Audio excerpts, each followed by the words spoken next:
Farmacista Carabista, hoje com a pergunta: maconha afeta a memória? Nós temos a memória de curto prazo e a memória de longo prazo. Memória de curto prazo, o que eu vim fazer na cozinha, onde eu tava indo mesmo, o que você acabou de falar? Memória de longo prazo, o que aconteceu em 2002, lembra daquele festival quando a gente foi em 94? Então. O que a ciência mostra? Que a intoxicação causada pela maconha, que é uma droga, pode distorcer ou alterar temporariamente a memória de curto prazo. Isso é ruim? Qual é o problema de não lembrar se eu comi alface ou macarrão na hora do almoço? Bom, não é só isso, né? A memória de curto prazo interrompida, ela pode causar efeito na sua educação, por exemplo. Ela pode ter impacto no aprendizado, causar falta de interesse e problemas de concentração. Então maconha deixa a gente burro, tia. Não exatamente. Aquela crença que a sua tia tinha de que maconha mata neurônio e deixa as pessoas burras, parece que é só crença mesmo.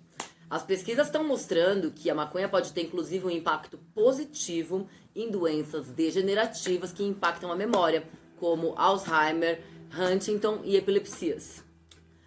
Estudos em animais, em ratos, estão mostrando que a maconha pode atrasar ou até mesmo prevenir o avanço dessas doenças, porque ela cria mais neurônio. Mas então não entendi, tia. Você falou que a maconha mata a memória de curto prazo e depois ela cria mais neurônio? É meio contraditório. Isso mesmo, é meio contraditório mesmo. Por quê? Porque a gente tem 2 canabinoides envolvidos nessas ações que podem, às vezes, ter efeitos contraditórios. Quem são eles? Tia, THC e CBD, você já devia saber. Mas então, o nosso corpo, ele produz endocannabinoides. Anandamina, o 2-AG, e esses são só 2 que a gente conhece. Podem ser que tenha mais 80. Mas o doutor Rafael Michelin e o doutor Carlini não chegaram lá.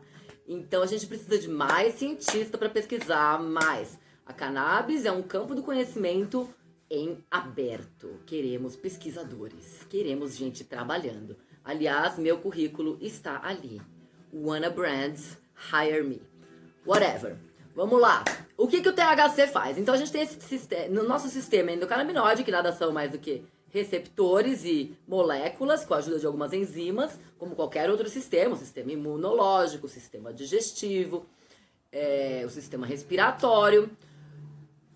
Esses canabinoides, eles estão no nosso corpo, a planta produz canabinoides para ela, a gente produz canabinoides pra gente.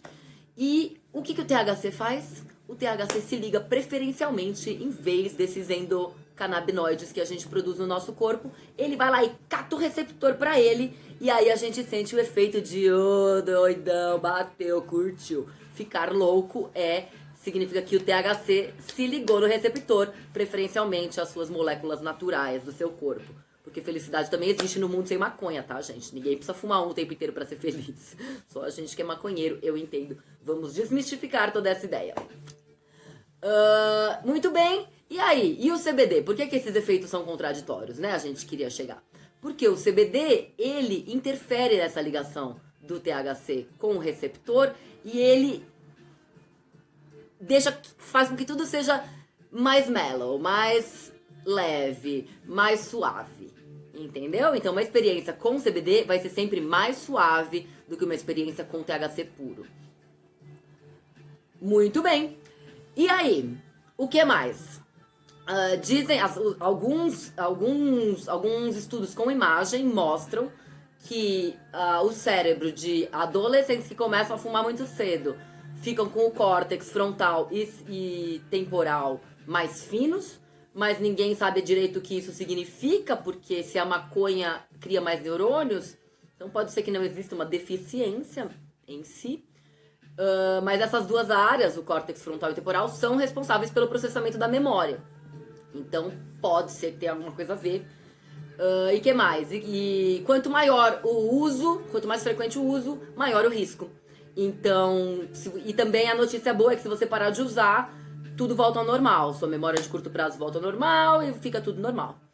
Então é isso aí. Ninguém sabe muito, mas o que sabemos é isso.